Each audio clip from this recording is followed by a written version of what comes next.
Welcome everybody. This is Dear Myrtle, your friend in genealogy. And this is day 3. Notice that confetti in the background there of the 1940 Census Images and Indexing Update. This webinar is brought to you by our friends at rootsmagic.com. They have genealogy management software to help you keep track of names, dates, places, images of 1940 census where you found them, as well as help you in the creation of citations and a number of other cool things. This webinar is one session of 5 that are being held this week, Monday through Friday at 6 p.m. Pacific U.S. time. And everyone who's attended, I've just had nothing but really great feedback, and it's all because of the folks that have agreed to share their expertise, share their experiences. And I just love this kind of learning when people are so generous in sharing the things that they've learned. Just a little update on my granddaughter. Remember we talked to her yesterday. She's improved her accuracy from the 96% that I reported yesterday to 98, 99, and 100% in her last 3 batches. So way to go, Bree. I'm really proud of you. Bene's asking, where do you get that? It's one of the tabs on the right side of your screen when you're in Family Search Indexing. There you go. All right, now, I previously understood that we would not have our dear Jim Ericsson here to talk to us about what's in the indexing queue and some of the trends that he's noticing.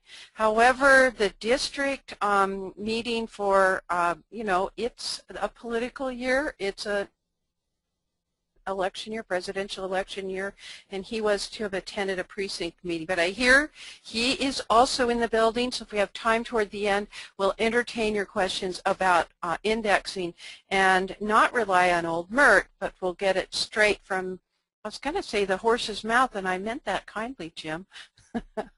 We are going to hear from a lot of individual researchers. Thomas McKenty, Genie Bloggers fame, also high definition genealogy. He's going to talk to us about a great breakthrough that he was able to make. Geraldo Rivera has been left in the dust. And my friend Carol Petranek, who's the director of the Washington, D.C. Do they still call it the Washington, D.C. Temple Family History Center? That's where I was initially trained, although I wasn't serving at the time that Carol is. And then Taniya is going to be sharing her find. I contacted her via Twitter, and then we did some Facebooking and emailing, and so we'll be hearing from these 3 folks tonight. And my dear cousin Russ is going to tell us about how he earned some brownie points with his wife. Oh dear. And we're joined again by Stephen Morris and Joel Weintraub. And one of the things that we're going to actually demonstrate live, and this is in regard to Carol's finding of ancestors in New York City. We're going to show how that New York City 1940 online city directory works and how it dovetails with the Enumeration District finder that Stephen and Joel have created, and how it works with Google Maps. It's kind of a neat interface. Wish I had people there in New York. Also, we're going to be visited by Amy Johnson-Crow. She is the Genealogical Content Manager at archives.com. Remember, they're the ones that partnered with the archives themselves to set up the servers and the search interface and everything for the official National Archives website for images. And in addition to that, Rebecca Warlow, I can't believe she's joining us today. She's actually in the building, I see. She is from the National Archives. She's from Information Services, and she has been the chairperson or manager of the digitization effort. So it'll be very interesting to talk to these 2 ladies as well. So let's strap on our seatbelts. We're going to have a roller coaster of a ride tonight, folks. And first on the docket, let me unmute Amy and Rebecca. Welcome. Let's see. Can you hear me, Rebecca? Yes, I can hear you. Good. Yes, I can hear you just fine. Amy, you're there? Yes, I'm here. Yes, you sound like you're about 10 miles closer every night we get together. I don't know. It's good. I really love the graphic. This is the top of your infographic from archives.com where you did a little bit of comparisons with what happened on day 1 and day 2, and it was a little bit easier for me to transcribe that. How did things go on day 3? Who wants to take that, Rebecca or Amy? I'll talk about day 3 a little bit. So I actually have to say that I think day 3 has been a really good day for the census searching. We've been holding pretty steady as far as the number of hits on the site the last 3 days. And last night or early this morning at midnight, depending on which way you want to count it, archives.com had made another update to the site to make a couple fixes to the download and printing. And so today's been our most successful day in terms of having all the functionality available on the site. And I've been also watching on the social media and seeing a lot more comments from people finding things. And, you know, we're starting to see just a lot of usage on the site. And it's pretty exciting to see it working the way we had hoped it would have worked on day 1, now on day 2.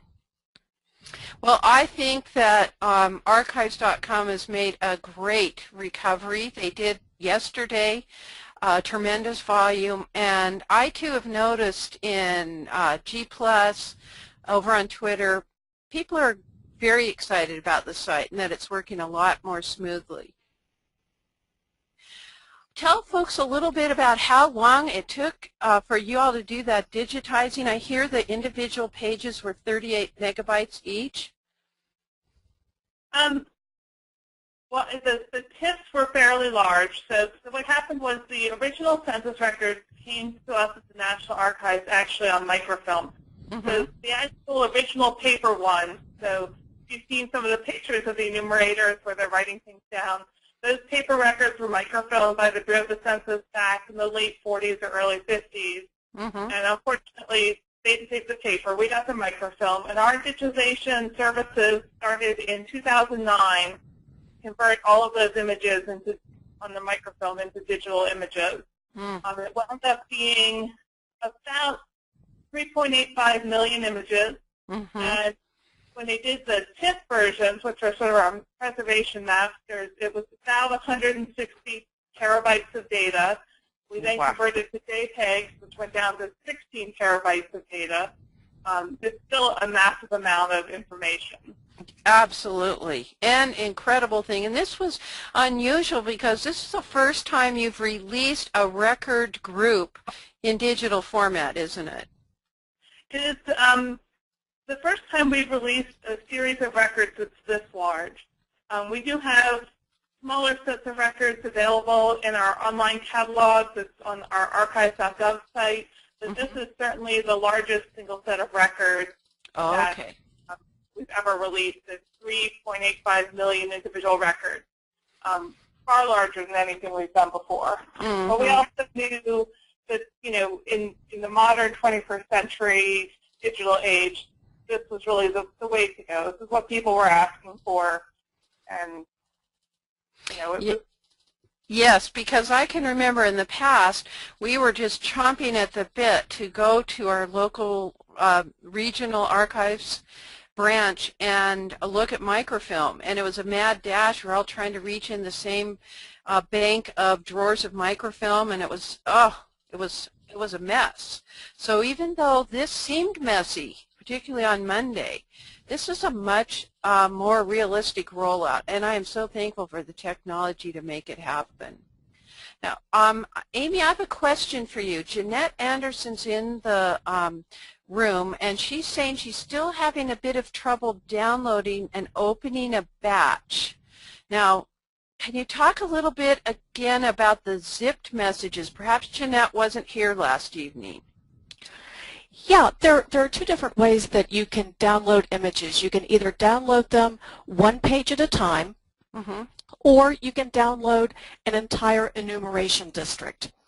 And what happens when you download an entire enumeration district is that it takes all of those individual pages, all of those individual images, and bundles them all up together in what's called a zip file, ZIP, a zip file. And that allows us to take lots and lots of images and put them into one file. It makes it easier to download. So what happens if you're using an older computer that doesn't have a zip utility built into it, like I understand that Windows 7 has a built-in unzip utility. I use a Mac, and Macs have built-in unzip utilities. But if your computer doesn't already have one, you can go online, and there are dozens of different unzip utilities that you can download for free. I would suggest downloading from a reputable website like CNET or one of those. Ask your friends, ask on Facebook. People will be able to point you to their favorite unzipping utility. And then what happens is you'll unzip the file, and then you'll be able to see all of those individual JPEGs. Right. That's the solution there. I happen to use on the older computer PK unzip because I'd used that for a million years. So I would go to PC Magazine or some other zdnet.com and there search for the word zip or unzip, and they will have articles that explain the process to you. In fact, I really like PC Magazine for helpful things like that. So thanks for answering that question. All right. And then let me just mention that to Lisa, who's asking about transients. We're going to be discussing that with Joel tonight. He provided some forms from the National Archives or from the Census Bureau that were used to deal with absent people. So don't worry, we're going to get to that.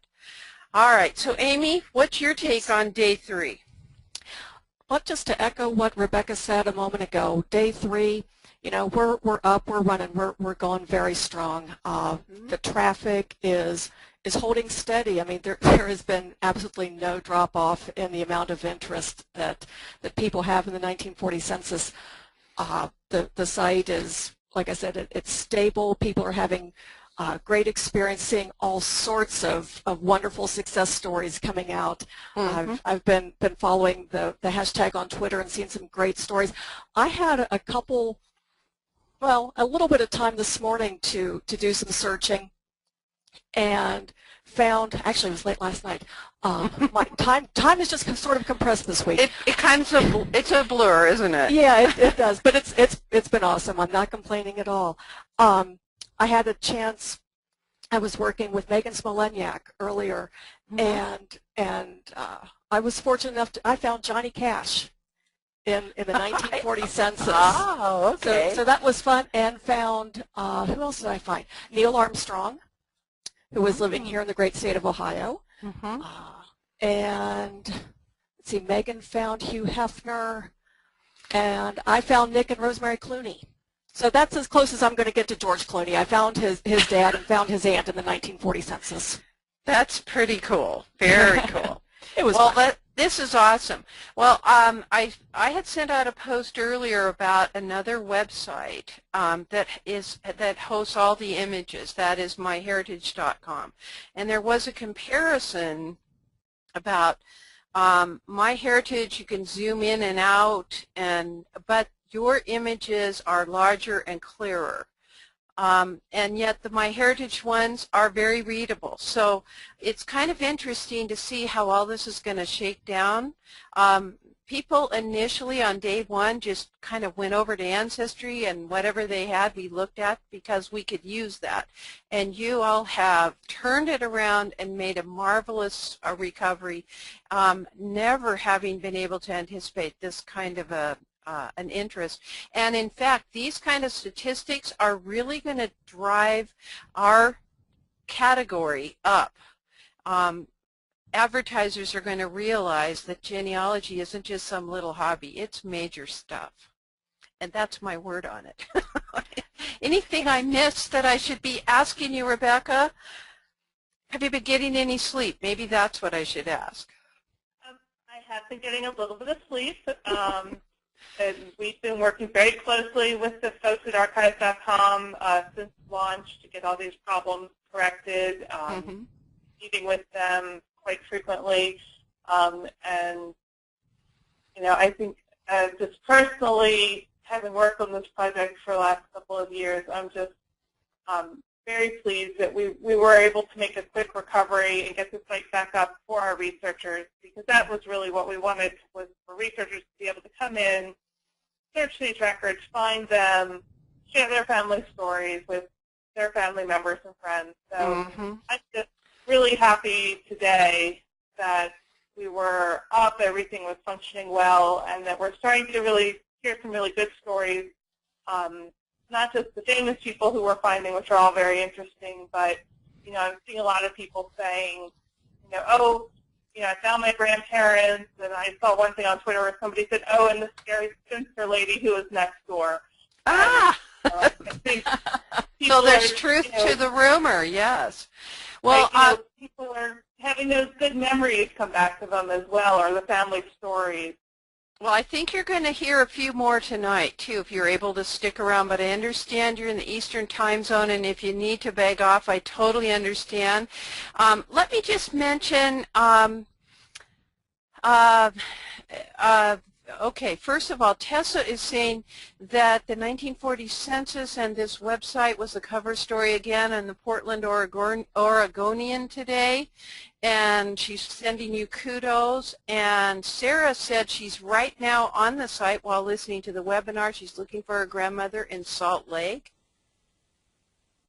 And yes, I know you lost a picture, Ralph. Not to worry. I'm going to set up for my next part of the presentation. So Rebecca and Amy, thanks for joining me. And I'm going to switch over now to my cousin Russ. He has a success story.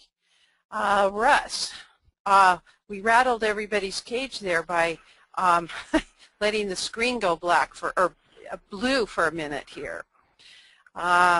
Is your mic on, dear? Yep. Oh, good. All right. So there you go. Okay. Day one, when we had our webinar, dear Myrtle, my cousin, had an issue with using the Unified Census Finder. So I knew that I had learned how to use it, but I thought I would just put a blog post up. And it's interesting that the example that I chose was New York City, so that's probably setting up for discussion later on tonight. But I used the tool that Joel and Stephen created for us and was able to locate a seventh cousin in New York City with a few mouse clicks, but using the tool where I could not have found it. Yes. The next example was fun. I knew where my grandparents were and my aunts and uncles, and I expected to find my father there and probably my mother and father, but they were not there. Is this a house I know of? This is that house. Yeah, it looks a little different in the winter time, doesn't it? Yep, but that picture was taken in 1951. But it hasn't changed too much even this past spring, dear Myrtle and I visit. But I did not find my father. Now what was interesting is that my dad built a house on the other side of the farm, and this was a farm, and that my parents were married July 15th, 1939. So I sort of expected to find my parents there. They were not. Okay. And I went over to my other grandparents. Okay, you want me? Yes. Next one. Yep. Yep. The next one, I went to where my other grandparents were, and I found my grandfather. But there was an interesting recording as his wife. His wife was named had my mother's name on the name line, and the age was my grandmother's age. The other interesting thing was that my aunt, my mother's sister, was not listed. Now, I had to call my aunt because, first of all, she's still around, and I try to keep in touch with her as I can. And I said, "Where were you in 1940? She said, "I was still in high school, but living on the farm." But she was not listed at this property.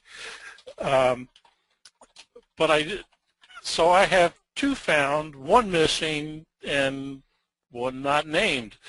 But I did continue, and I did find my parents living in the town of Westchester, which is out near where this farm is, and I did find my parents, so they're not completely lost. They're not lost anymore. So let me ask you, at that point, were you looking in rural districts that had smaller than 25,000? Yes, this was a township. It was a, and I'm glad that Joel talked about the maps last night because it really helped me go back and look at the maps. I already found this, and I found my parents. But what was interesting about my grandfather, and I never knew this, is that he only had 1 year of high school, and I did not know that. So I had a lot of learning to do, and that barn, by the way, is now called Baldwin's Book Barn. If you ever want a genealogy book, there's like 7 stories of books in that building. That was, the picture was taken in 1938. And Mr. Mert and most of us genealogists totally love having used bookstores to go to. Very cool. This is one of them. The next one, this is how I got the brownie points, and I thought I would show this because it was the first time I didn't have to enter the northeast, south, and west blocks. I put in the address, and I ended up with my enumeration district, and I noticed a couple other places where I tried to get the enumeration district, and I didn't have to enter all of the streets. But this was an example that I just happened to do, that I didn't have to go through that. Whereas what I do a little bit later with Carol Petranik and her screenshots, she had to do some interesting things. So sometimes it just depends on where your ancestors chose to live, I guess. This user learned one trick about this website. Use the drop-down menus. Let the screen refresh, let the down arrow appear, and use them.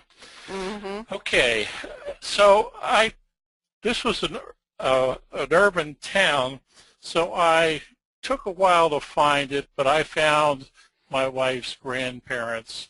And we learned a couple of things, that Jackson Purdy, who was the head of household, only got to the 4th grade. His wife got to the 8th grade, and that 4th name there was a cousin.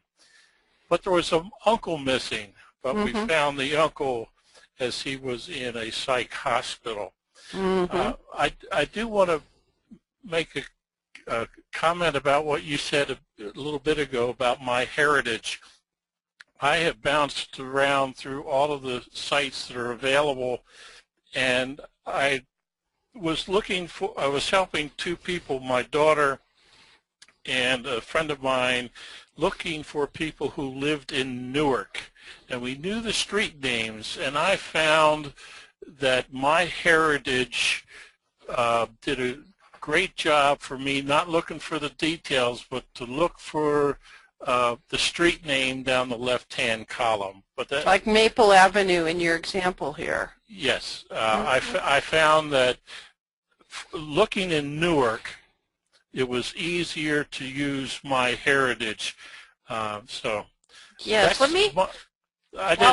one more experience, and there's not a slide for this. I am going to do a blog post. I'm working on it now to post how I handle this discrepancy of my mother being listed twice in the census, and how I'm going to deal with that. And I'll have that blog post off of my genealogy software blog post a little bit later this evening. But well, how do you I figured out that how do I want to handle this discrepancy? Go ahead. Oh, okay. Well, thank you for sharing this, and I'm going to do this. Joel has a good question here. I'm going to turn on Joel's mic and also Jim Ericsson's mic. I have a friend named Harold. Joel, your question is, will the transcribers think of this as QWERTY with a Q and not a P? And I think I would have had this, the same question. And Jim, I want to direct this question to you. I have a friend named Harold who is concerned about doing indexing. He understands you have the double blind data entry, but unlike at Ancestry.com where you see something gets indexed as QWERTY, but you know it's a P, PERTY, you can annotate. Family search indexing indexes don't have that option. Is that something they're planning? What can we do to get around this? That's correct. Okay. Today we have no annotation, no way to indicate when you know somebody's name that you can enter at least like an alternative value. I can talk a little bit about where we're headed there. One thing that we've done as indexing has been done, we've actually preserved both the A key and the B key. So at a future date, one of the things that we've been contemplating is allowing people to actually search the A key and the B key to see if the wrong value is chosen through the arbitration process. And then the real solution is what you're suggesting, which is to allow people to actually enter alternative values as they're looking and doing the research themselves. And especially when you go through a lot of effort because you've tried every wild card you can think of to actually find somebody, it would be really nice to be able to fix that for the next person who comes along. And we do have plans.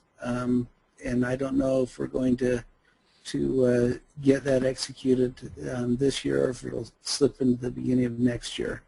But we do have some plans there, and it will actually affect beyond just being able to do annotation. It'll also be a way of actually getting a little bit of indexing done that way as well. Okay, that's good. So Harold, that one was for you. Now I've had a question from somebody. They wanted to know Russ's blog address, and the one that on his Family Tree Maker user blog, I just sent that to the chat dialog box. It is worthy2b.wordpress.com, and the 2 is the numeral 2. And let me send this one. This is his other blog. Okay. ftmuser.blogspot.com. All right, I'm trying to handle a few things at once here, but good. All right, so Jim, right now we cannot annotate, but you are aware of the need of it, and it's somewhere on the list, right? It is. That's correct. We're trying to get to it as quickly as we can. Okay. Cindy's saying, are you saying that as an indexer one cannot enter the correct entry and know that it will get processed correctly? That is, that's actually true. And I hate to say that that's true. So what we do is we have the A key, and then we have a blind B key, meaning the same image is sent to two different people. Then an arbitrator comes and they make the final evaluation. Something that we've been working on for the last several months is accuracy. So right now as an indexer you can go back and see how that batch was arbitrated. Mm-hmm. And if you don't agree with the arbitration, you can actually notify us. And we've been doing some research, seeing how many times does the arbitrator actually get it done or get it wrong, and we're increasing the amount of arbitrator training that we're doing. Right. And then we're actually helping to provide more direct feedback to arbitrators as well. It's kind of tricky because this is an area that can create some contention, as you can imagine, when people have disagreements, just like disagreeing on evidence for information that's in a pedigree. And so we're trying to move kind of slowly so we get it right. But yeah, that is today, that is true. In the future, it will not be correct because we will be publishing the records where people can, where anybody can enter an alternative value. Okay, so before we move on to our next share, and Russ, you didn't know that this share was going to cause such great interest because it's a good example of a possible transcription error. Dianna, oh, hi Dianna. She's saying that by checking your indexing history, and that's right within your family search indexing console, the software on your computer, you can check to see what has been overruled, and you can ask to have it rechecked. She did that on one today. Tessa says she likes it because she wants to keep her score up. I mean, after all, Tessa, you're competing with my granddaughter who's up to 100% now. And then let's see. The site shows you what the problem was, and that's a good point, Tessa. If you can see where your problem was, where you might have been making mistakes in indexing, which might not even be relative to handwriting interpretation. You might be over one column consistently or something. I've done that or seen errors like that when I was arbitrating, so that helped. Hey, Jim, thanks for chiming in on this, and Russ, thanks for sharing. Joel, thanks for bringing up the PQ issue, and we're going to go on to our next presenter. Just let me change slides here. All right. And 1 second, we'll pull up the next presenter. Gosh, everybody has been so awesome. Here we go. All right, let me tell you a little bit about our next person sharing. Now, this is a result. These next few slides are strictly a result of my being on Twitter. So Twitter isn't just about what you had for breakfast in the morning, as my friend Thomas McKenty says. Taniya she tried, and you might learn something tonight about the New York City records. Might help you a little bit. But she's going to share with us a little bit about her grandmother and what she found. But I want to tell you that she's coordinating a group of indexers for family search for the Tennessee Gen website. They have 30 members, and when she wrote the blog post about this, they had indexed over 3,500 records, of which 1,000 of them were from the new census records. She said she's only indexed 2 batches tonight, plans to do more on tomorrow. Old Myrtle hasn't done any. I've been doing screenshots and trying to keep up with webinars.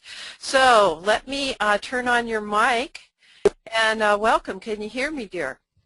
Can you hear me okay? Yes, great. So tell us a little bit about your project, what you found. Okay. Right. So at first I was not going to look for anyone in the census. I think I was a little bit overwhelmed by having to work with EDs. Yes. So the original plan was just to index. But I started indexing and I just couldn't resist. So I decided to start with my paternal and my maternal grandmothers. Mm-hmm. So I actually wanted to share just a little bit from both of those searches. Okay. Slide. Yes. So the first grandmother I looked for was my paternal grandmother. Her name was Cora May, and I started by downloading the EB for where I expected her and her family to be, and I quickly found them. What you see on the slide is the census snapshot, and in the middle is Yes. William McLaughlin. Now, the McLaughlin is a family issue, an issue in my family. There are some who say it originally was McLaughlin, others who say it was not. All the records indicate Lawhorn, except for this one, interestingly enough, but it was Lawhorn. So it's William Lawhorn, his wife Curly, and then my grandmother is 7-year-old Cora May. So Yay! This is her census appearance. And she's there with 3 of her siblings, and living underneath them, enumerated underneath them, are her grandparents. These are Curly's parents, Randolph and Mary Kilpatrick. So I had a picture of William in Curly's house, which I was able to see for the first time I remember in 2006 when my grandmother passed away. Oh. And William and Curly, a painting that was done of them, and then my grandmother Cora. Now, what was interesting about this record was the family above hers, George II and Roberta II. Last year, I was doing some indexing for NC Gym Lab, the other Gym Lab group that I participated in quite a bit. Yes. I came across the last name of a work colleague, and I was very interested to find out more because he has a very unique name. And so I did some research and found out I had found his father attending college in North Carolina. So I started doing some research on that branch of his family and corresponded with him about it. And he is a II descendant. And when I did my research, this George II had left the family native county, Sanson County in North Carolina, and migrated over to my county, Craven County, where my family was. Right next door to your family? Well, I didn't know they were next door at this point last year. I knew that they were in the same community. In fact, this George II is buried at the church that's next door to my family's church.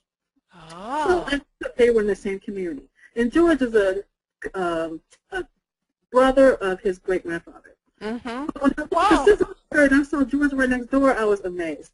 So, and we actually have ancestors up there kind of giggling about this whole thing right now because they've known about this all along. So I posted on Facebook. Last night, my cousin, who is the daughter of Cora's sister, sent me a message saying, I talked to my mom. She remembers the II family. Yes. So I hopped on the phone and called my great aunt and spoke to her. And she told me some background about the II family. She said, yes, she knew them well. Waylon, who you see here, is 26. Yes. Operated a country store that was right down the street from the church. They used to go there all the time. They were good friends with her uncles. I mean, she knew the family well. She said they were great people. Now, I found this to be interesting because, as you see, the II family is Caucasian. My family was African American. But she said that they were very close, despite growing up in a rural North Carolina community up and through Jim Crow era, right? So, Jim Crow era, yes. Yeah. William has, in fact, had Ku Klux Klan crosses burned on their yard. Oh. So that really struck me. And so I was sharing this with my work colleague, and I was just tickled pink because we get along so fabulously. And our joke is that, of course we do, because our ancestors got along so well, too. And there's the proof. There's proof in the pudding, as they say. Oh, you know, truth is stranger, isn't it, than fiction. Amazing. So I was just tickled by that. Very cool. Now, do you want me to go to your next slide? Sure. Okay, great. Tell us about this side of your family. So this is my mother's side of the family, and I decided to go ahead and look for her. This is her mother, Alice, and they lived in Plymouth, which is in Washington County, and they were exactly where I expected them to be. I downloaded the whole ED and started going page by page, and you'll notice in the census, it's Abraham McNair, which is her father, her mother, Martha, herself, and brothers Curtis, Abraham Jr., and Fred Lewis. Now, I thought this was so cute because the picture of the 4 of them as they were youngsters, it was very close to the time of the census. It's one of the oldest pictures we have of the family. Yes. So there they are, my grandmother Alice, Curtis, Abraham Jr., and Fred. And this is one I'm sorry? I love it. And people are saying, Well, first, Tessa liked your first slide. Now she said it was very beautiful, and this one is even better. And somebody's asking me, you know, is it our goal to make everybody cry every night? Because these are very tender things that you're finding documentation in a federal record of the family that, as you know it. This is just awesome. Right, and then I have another picture of my grandmother with the same three brothers about 20 years later, the one on the other side. They were in New York. Yes. And she moved to New York, and it's funny because my mom describes it like this. She said, yeah, my mother moved up to New York, and her mother kept sending her brothers up there to live with her to get rid of them at the house. So, like, open the door, and another brother would be there. So, yeah, I hear you. Oh. Funny the little tales that come out, isn't it? Yeah. So I was just so pleased to be able to find both of my grandmothers so quickly, and I look forward to continuing to look for other family members.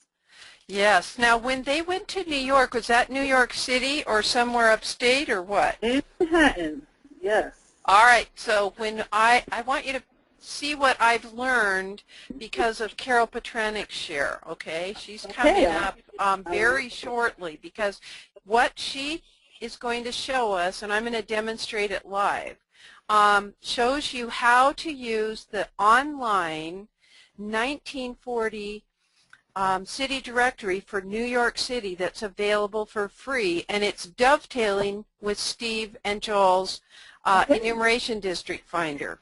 Great. So we'll help you there. Hey, thanks so much for sharing. This is just awesome. I love it. Thank you. Okay. All right. So, Carol, you're up next on the docket. Let me change the mic. And, Carol, can you hear me? I can, yes. And I hope you can hear me as well. Yes, I can. This is good.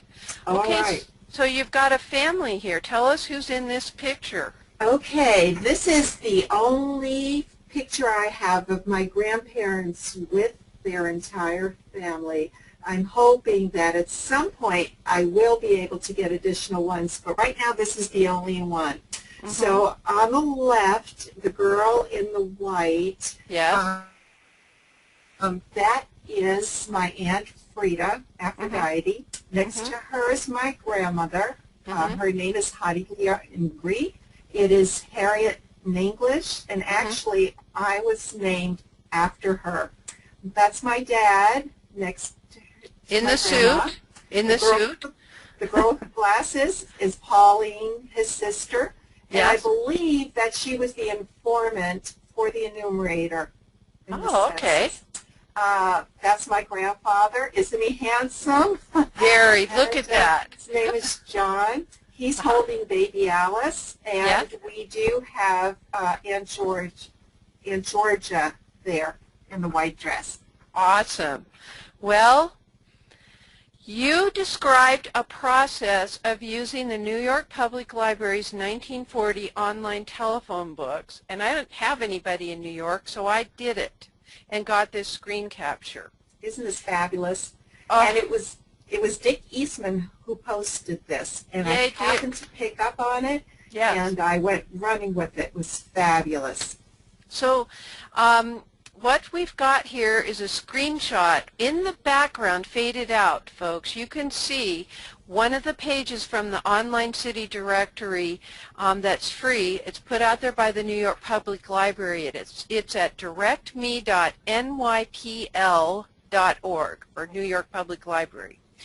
And you click for the K's, and then you kind of scroll through page by page, and the directions say to line up the arrow to the left of the name. And I had a lot of fun spelling your maiden name there, dear. Oh, thank you. But I found it, and I was a little bit worried because I saw it was 292 B Way, and I'm thinking, is that Broadway? I don't know. I haven't been to New York in a while. I only lived out on Long Island, so what do I know? But anyway, also on this same screen, all of this popped up at once. I typed in the name, I typed in the address, and when I was ready to type in Broadway, up came this little, at each little field, it gave me that little helpful pop-up hint. So it said, type it in, but select a non-abbreviated name. I picked Broadway. I was pretty sure that was it. Mm-hmm. And this is what we get next. So let me go get that page and we'll show them how you did it. Isn't this great? What a wonderful tool. Yes. All right, let me pull this over and we'll do it from scratch. Was it Brooklyn? I forgot. Correct. Brooklyn. And we're going to go to the K. Correct.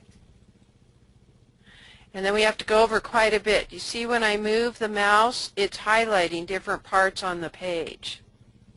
So we've got to go a couple more pages. Just a second.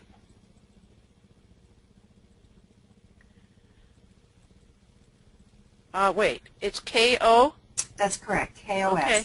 Yes, I'm sorry I'm taking a little while. But you don't get the beauty of this if you don't see this K-O-R-S. Okay, and what's the rest of it? T? K-O-S-T-A-K-O-S. Okay, I'm very close. Yes, you are. There it is. Okay, so you notice that the box that's magnifying has the directions underneath it. Lift or line up arrow to left of name and click to show. Now I've lined it up next to this is your grandfather, right? Correct. At 292 B Way, and there's his phone number actually. Now I'm going to click and watch what happens. Up comes the part where I now type in K-O-S-T-A-K-O-S. Boy, I'm going to know everything about you. I tabbed, and now I can type in the 292, and now I'm going to start typing the Broadway. And yeah, and I could have scrolled up and down, but I'm picking Broadway.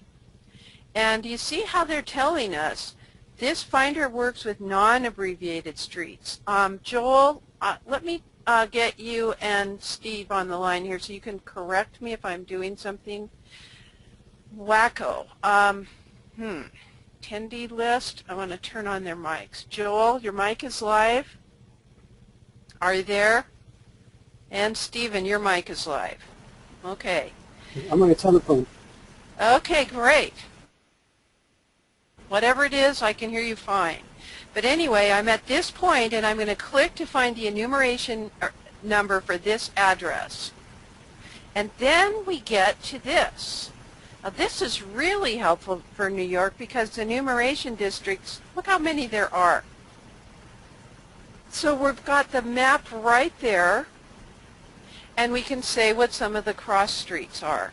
And I'm not going to go through the whole rest of the process, but I'm letting you know that even though New York City sounded like a really scary prospect for a previous researcher, you can use this same online 1940 telephone directory, city directory, and it links right into the 1940 Census Enumeration District Finder that Steve Morse and Joel Weintraub have created. So you can actually, you don't have to skip around and go to different screens. You're right there and you can see the map. You can zoom in or out if you need to on that map. Do you see how interactive this is? So Joel, when you were telling me that you had over 2.5 million hits on the first day that the census was open at archives.gov, you were saying this didn't count this site and other sites where you've shared your tools. Is that correct? That is correct. Okay. It's like 2.25 million hits. And yeah, 2.25. Okay. It's working. No, I'm hearing an echo. That's okay. It's difficult. Sometimes that does happen. It will get an echo. So that's what we. It's on the National Archives website, and it's also on the New York Public Library website for the phone directories. Excellent. Those hits don't count at all. All right. So Carol, thanks for sharing that and giving us the opportunity to demonstrate how that New York City directory dovetails with the Enumeration District Finder. I think that was so cool. So tell us about this particular census. I've kind of cropped little bits of it here and there. Okay. As far as I can determine, Pauline was the one who was the informant because she's the one who answered the supplementary questions on the bottom. The other thing that gives me a clue that it was her. Okay, wait a minute. To me, that's not logical. Okay. The reason that the person that gave the information is supposed to have, and let me see if Amy and, let me kind of undo Rebecca's mic as well. The person who gave the information was supposed to have a circle with an X next to their name. Right, I noticed That's there wasn't correct. one for this family. Okay, I noticed this whole page was quirky like that. Aside from the fact this person had terrible handwriting. You can't read that says daughter. But the fact that she was listed as a supplemental person was strictly a function of what line was she enumerated on. What are those two line numbers? Yes, Amy? Go ahead, Rebecca. Usually it's lines 14 and 29. Right. On the but A we sheet. we do know from some research that Connie Potter, who is an archivist at the National Archives, has done that, some enumerators, when they were asked about their familiarity with the instructions, essentially sort of said, what are you talking about? What instructions? So, while many of them did a very excellent job, don't be surprised if occasionally you see things like this entry where they didn't mark who gave the information. And I'd have to check with Connie, but it's also possible perhaps it wasn't somebody in this house, maybe it was a neighbor or something like that. Although if nobody was home, they were supposed to come back, and then if people aren't home on the initial day, you usually find them listed starting on page 61A. Yes, and so we're going to talk about those missed families, people who weren't home with Joel, in a little bit.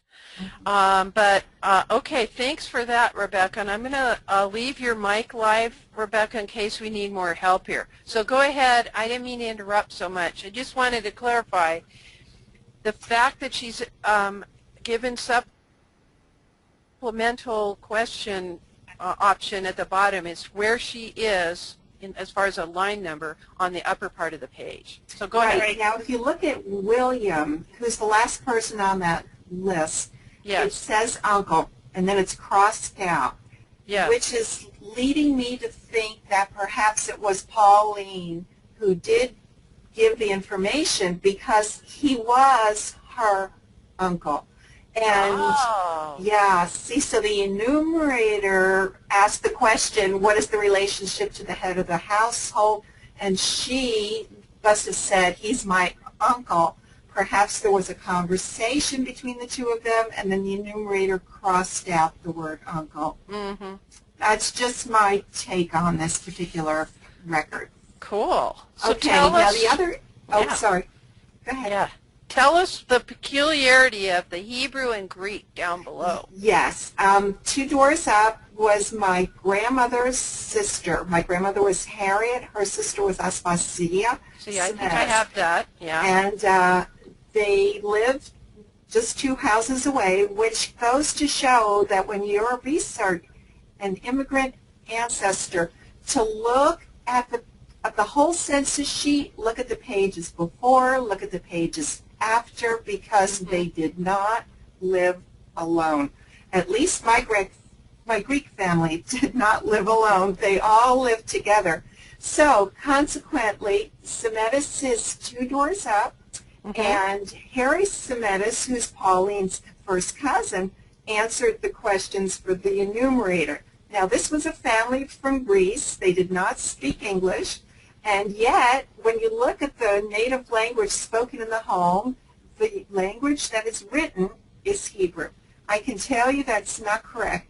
Now, whether Harry was telling a joke or whether the enumerator wrote it wrong or heard it wrong, we don't know. But there are errors in the census records, and this is a perfect example.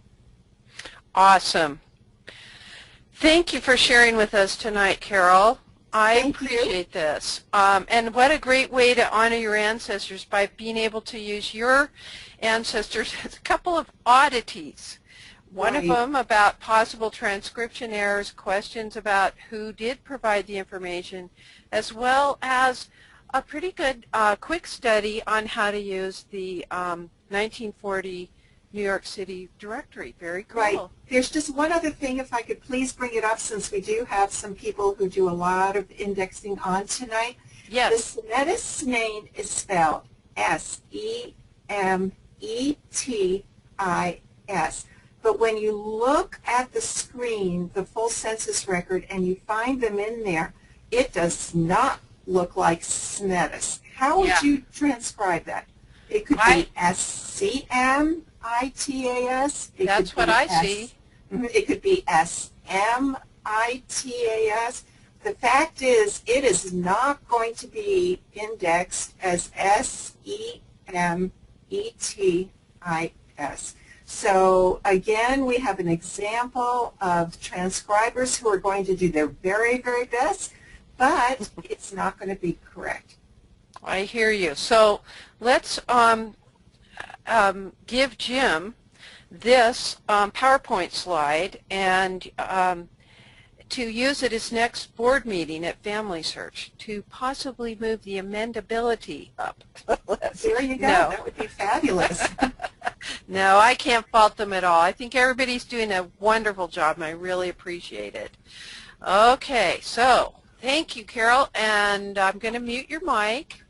And Rebecca, I'm muting yours so everybody can sneeze and stuff like that. And we're on to Thomas. And Thomas had a breakthrough.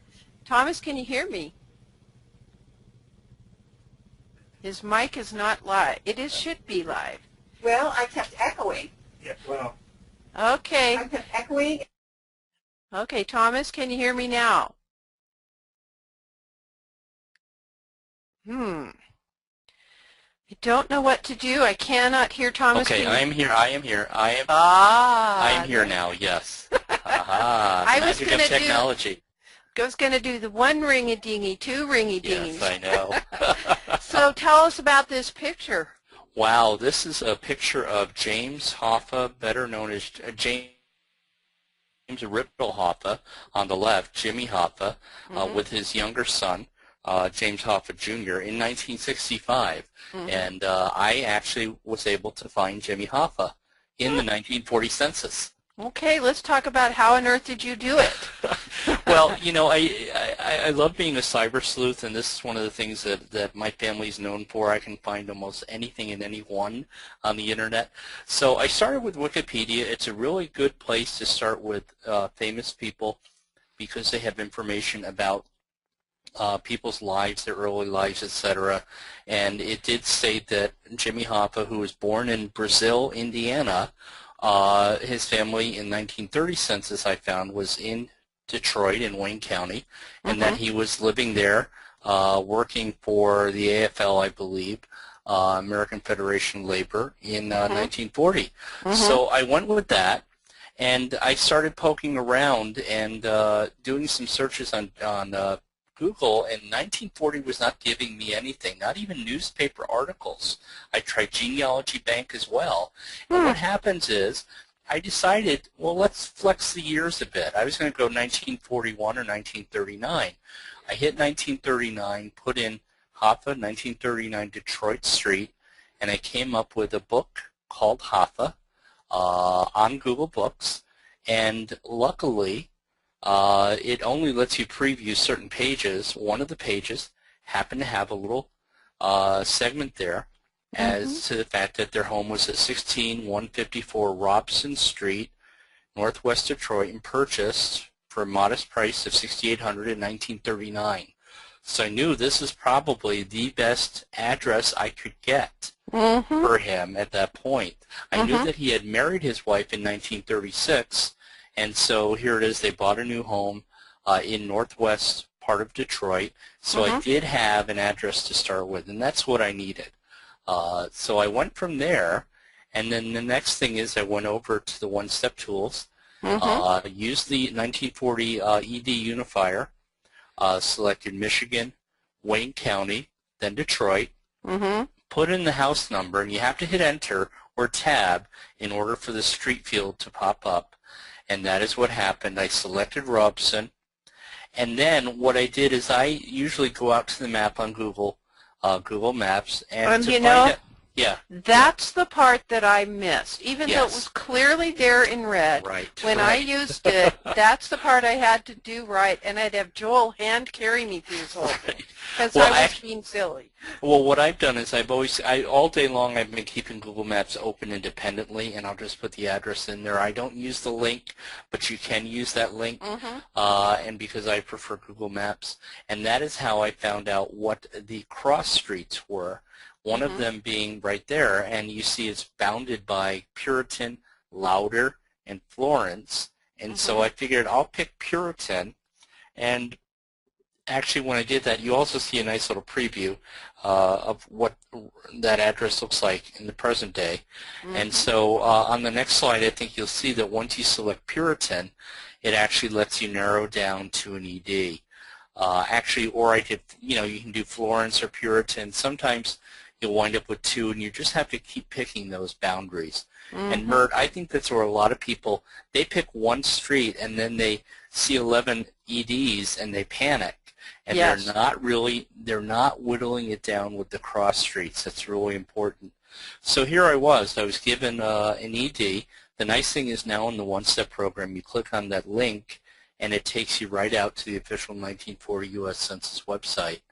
And that is where I was able to find on this 7th image, which is page 4, A as in Adam, down at the very bottom. And there he is with an income. Is that income? I don't know if that's not income. It is income, it is. Right, 6,000. And the rest of his family's on the second page, which you probably didn't load, which is fine. I didn't. But he's there, and he's listed as a business agent for the AFL, and so it is possible to find Jimmy Hoffa. It is not impossible. I don't think we find him. I don't think we'll find him in the 1980 census, though. I don't think so either. Yeah. The other thing is, on a side note, Mert, I want to let you know that the Gerald R. Ford Presidential Library Museum today put out a call for help finding Gerald Ford and his wife Betty, who was born Elizabeth Bloomer, and both Josh Taylor and I were able to find both of them probably in a matter of 30 minutes. They were both living in Grand Rapids, Michigan, where they were in 1940, and that way it's kind of fun to do this sort of stuff. And so, did you do the Enumeration District Finder for those searches as well? Yes, actually for Betsy Bloomer or Elizabeth Bloomer, what I did is I started with Ancestry because they have great city directories. And I found that in 1936, Elizabeth Bloomer was listed as residing with her mother Hortense on a certain street, and that gave me an address, and I thought, okay, well maybe, because I knew in 1940 Betty Ford lived in New York and danced with the Martha Graham Company. So we weren't sure of when in 1940. And it looks like in April she was still in Grand Rapids. She had not left yet. So that's all I did is I took that address, plugged it into the 1940 Unified ED Finder, got an enumeration district, and that was it. I think she was on page 2 of the image set. I was really lucky. So the common denominator here is to use the one-step that Steve Morse and Joel Weintraub have created. Yes. And you know something scary? My grandma Myrtle was married to her husband Cheryl, and they also said they earned $6,000 in that actually, year. it turns out, Mert, Steve just weighed in. That is the price of the house. That isn't price the of the income. house. Then we had the same price on the house. Yeah, right. That's scary. Right. Yeah, and so yeah. But no, it's kind of fun to find these, people, these celebrities. I don't think that I could find Judge Crater, so he was another missing person who was declared dead in 1939. But it is kind of fun to find the celebrities, and I know Josh has found other people, Marilyn Monroe, Joan Crawford, Judy Garland. Amy Crow mentioned Johnny Cash. And someone else found Albert Einstein. I just was on Twitter. Someone found J.D. Salinger in New York. I So- wish I had famous ancestors so people could do the looking, although it's getting easier and easier because of the functionality of the website. So Right, I think right. it's awesome. Yeah, but what I want to urge, again, I have to repeat is, we're asking people not to give up, and I'm glad that they had patience while, there was a few problems with the images the first day. Yes. But now the thing is, don't give up on those cross streets. Don't put yourself through 10 or 11 EDs. The thing is, you really have to use the tools that Steve Morris and Joel Weintraub have developed.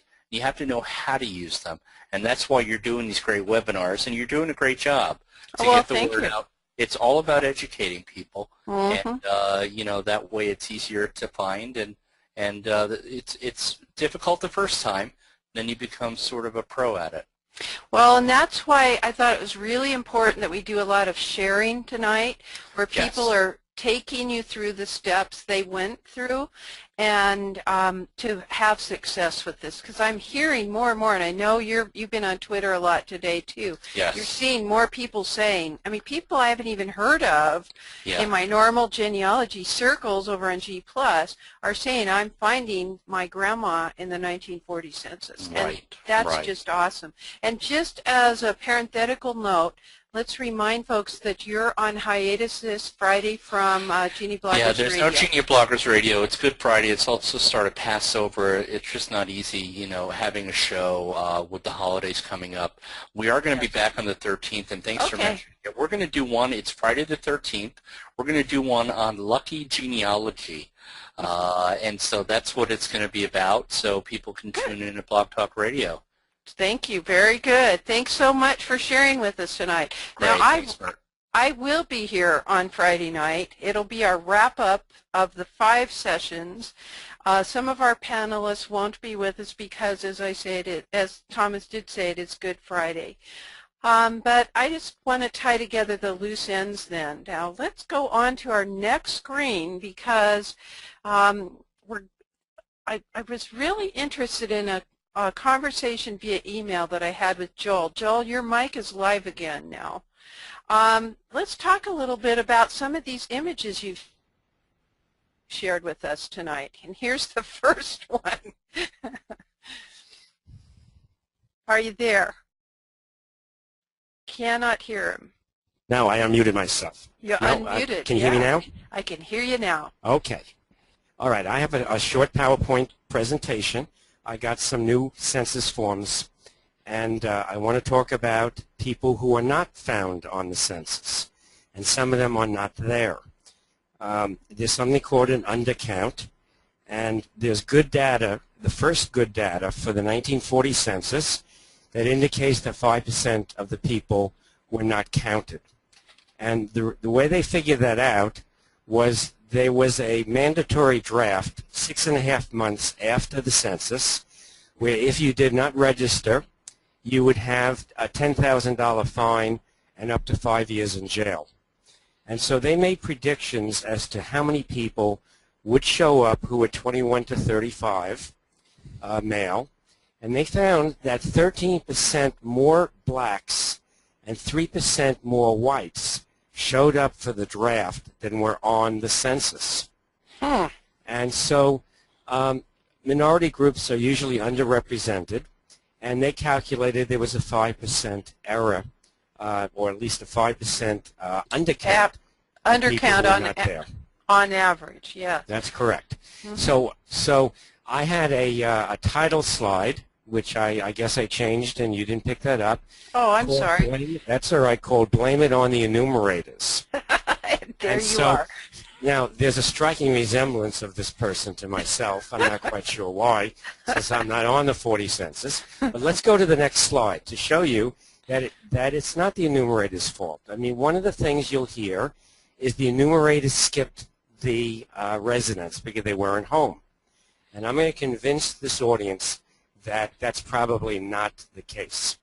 The enumerator got 4 cents a name in large cities. He was not on, or she was not on, a fixed salary. So it was to their benefit to get everyone. They got money for a population schedule. They got money for an infant report. They got money for the housing schedule. And so it's stupid for them to say, oh, people aren't home, we'll just skip it. Now the next slide shows you one of these schedules that we'll never see because it was destroyed. This is the infant card. And they got money for this. And so these are a card filled out if a child was born in December 39 or January, February, or March. You notice April 40 is not there because if they were born in April 1st, they should not be counted by the enumerator instructions. And this is an illustrative example. This was one of the forms I got. The next slide shows you my wife's family. And you can see next to John's name it says INF. I thought that was very interesting until I saw that this child was 1/12 of a month old. And so that indicates that that form that you saw was actually filled out for John. And I'm not sure that's in the enumerator handbook. It might be. So that's something new for our people to see. Next slide. So the person's not at home, or somebody is not at home that can answer the question. The enumerators were instructed to fill in the information on their record book. So let's open up the record book. Next slide. And you will see that they put down appointments to find people and interview them. And so there was a mechanism that if a child was in the family, they would write down that I'm going to come back to enumerate this family. The next slide shows you that they could have even left a postcard, which is a request for appointment. And it says here that no one who could supply the information was in when I called your home. Please mail this to me. Their name is on the back, and I will come and interview you at a certain date. Next slide. If nobody was home, they left blank population forms. And these are population forms that are to be filled out.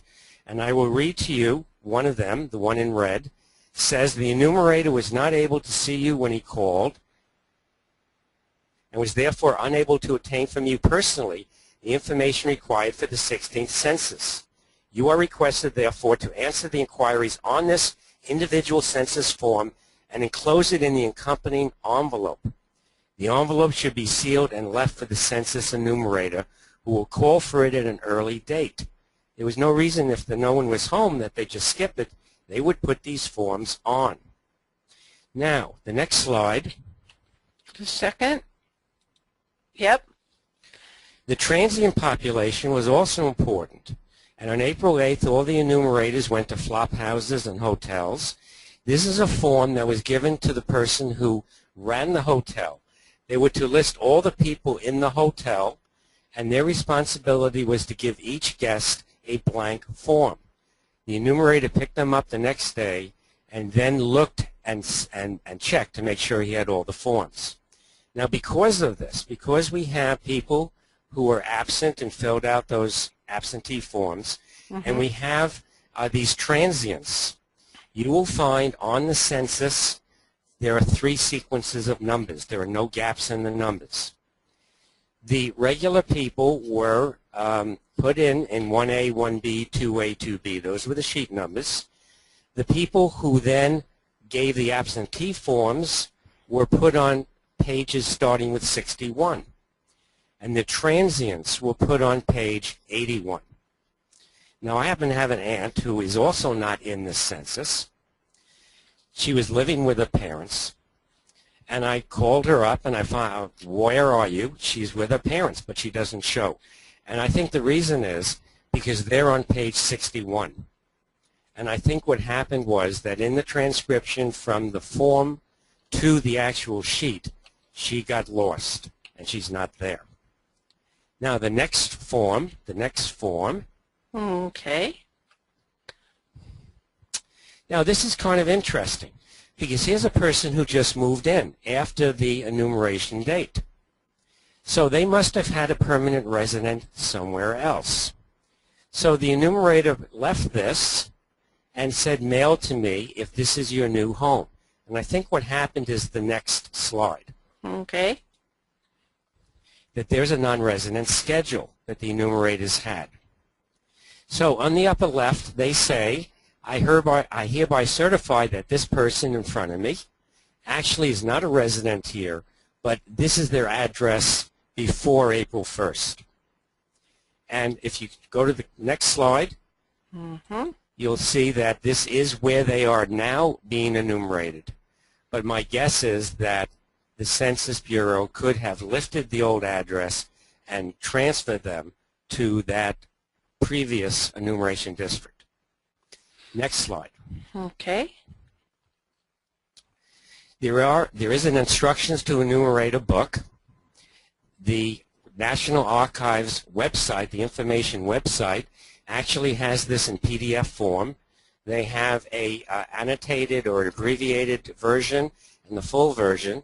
I suggest anybody who's really interested in the enumeration get a copy.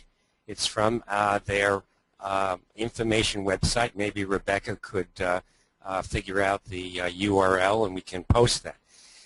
In that, the next slide shows you the power of the enumerators. They could obtain the information from neighbors or for some other persons who may be able to furnish it. There was no reason for them not to try and enumerate this absent family. They could have gone to a neighbor and gotten the information and therefore gotten paid. The next slide shows you what happens if they couldn't get that information. This is a report card for absent households. This was given to the supervisor, where if they had a street number for where these people were at the time of the enumeration, my assumption is that those people were then contacted. If you see here above the signature, it says the household usually living at the above address is out of town, and I could obtain no reliable information regarding it from the neighbors. So they could have done it from the neighbors. So my claim is that to tell people, oh, no one was home, the enumerator skipped, and of course that does happen. I mean, enumerators are human, but it was not a general pattern. They had tremendous numbers of tools. They had a lot of procedures in place to get everybody, and they tried to get everybody. Okay? Well, I've just been notified by Dropbox that I now have 82 gigabytes of storage space. I'm glad the whole world knows. 80 of them is my PowerPoint presentation. I appreciate it. Now, Joel, this is very interesting that we've never seen these kind of documents. A number of us have served as enumerators in more recent census years and have seen similar documents about, you know, leaving the form and things like that. But let me bring Rebecca on, and between the two of you, tell us what which of these schedules have survived. For instance, Joel, you mentioned we're never going to see those infant cards, right? No, I don't think so in the housing. And I might point out that as far as I know, most of what I just showed you is never been online. So you saw it here first, folks. Awesome. How did you get these? You have your ways, don't you? Yeah, but and don't bid against me on eBay. Yeah, never will. Rebecca? I just want to say, it's one thing we have to keep in mind, although as genealogists we have our reasons for looking at these records, the main reason that the Census Bureau gathered these was for statistical analysis. It accounts of the people in the country at a given time. And so there are certain records like the infant card, the agricultural schedules, the housing schedules, that the data was gathered, the Census Bureau extracted the data, and what survives today are just the aggregate statistical data. This is pretty common with the census record. So, you know, we're lucky that we still have the population, which is certainly the most useful from a genealogical viewpoint. You know, but a lot of these sort of extra records no longer exist with the original data. It's just the aggregate statistical data, which if you're interested in that sort of information, you can get on the Census Bureau's website, which is census.gov, and they have a whole 1940 census section up on their site right now. Okay, I'm going to just put that in, www.census.gov. Oh, that's easy to remember. And I think it's right on their homepage at the moment, but if it's no longer on their homepage, if you search 1940 census, you'll get there. Okay, great. Thank you very much. Awesome presentation, Joel. Very interesting comments. Now we have just a few more minutes before it's time to go. Some of us actually need a little rest. Let me get to another discussion about images. I'm just amazed at the things that are available. I spent some time this morning talking with Gilad he's the CEO over at MyHeritage, and they were the first commercial company to get every one of the images up on the web. It took a bit of technical taking apart of hard drives and things like that. Very interesting. And I plan to demonstrate the zooming in and zooming out capability of that site, but I'm going to have to push that into tomorrow's webinar. We're just running out of time. But if you continue to follow along the Twitter feed, a lot of people are saying they like the interface at MyHeritage. Randy Seaver, I made a comment to him, and he said he'd already blogged about it yesterday. He felt that the images were smaller, but they were easier and faster to use than at the archives.gov site. He didn't specifically say anything about Ancestry. I liked DE Mascot 54321, who said that the MyHeritage site provided 82% less swearing in her household. And very interesting that Family History Expos is going to have the MyHeritage folks presenting at both their Houston and their Albuquerque Family History Expo, so you might look into that. Here's where I'd planned to go live, but I'll just point blank have to do it tomorrow. I thought it was so important for you to be able to see these new slides that Joel and everybody had to present. Now, Margie Belden is saying she agrees with Randy. And yeah, Tessa, the time does go by too fast. A number of you in the chat room are saying again and again, we had some of these same instructions in 2010, 2000, and the 1990 census. Ancestry is continuing to work very hard getting their images up. I know that they've been doing some webinars during the day to answer questions about using their site. So I suggest you look for notices from Ancestry.com on how things are going over there. Interesting thing that came across my desk today, and I blogged about it. Find My Past does not have the images yet. They're one of the partners of Family Search, and after Family Search has the images live on their site, then the partners will have them, and Find My Past is a partner. But you can ask them to send you a notice when your ancestor is indexed. That's presupposing that there will be an accurate determination for Purdy, not Curdy with a Q. Basically, you just click at Find My Past, click that button, let us find them for you, and you need to tell them at least the state and the surname, given name, and perhaps the given name and surname of someone else in the household. And they will send you a notice. So interesting way of trying to provide an alternate method for people to access the images. So we've managed to do it. I can't believe it. Ancestry, Susan is telling me, Ancestry.com says they will have all their images up by 2 p.m. on Friday. I'm guessing that's Mountain Time. And tomorrow night and Friday we will meet for our last 2 sessions of Dear Myrtle's 1940 Images and Indexing Update webinars. As you can see, we have been so fortunate to have very generous panelists who have joined us, shared their expertise, let us know what's in the pipeline, things along that line. Randy says he has 50 pages of targets on his list. Do you think Find My Pass will take the list? Yeah, try it out, Randy. Let's see how it goes. And Christine wants to know if I can do this for another week.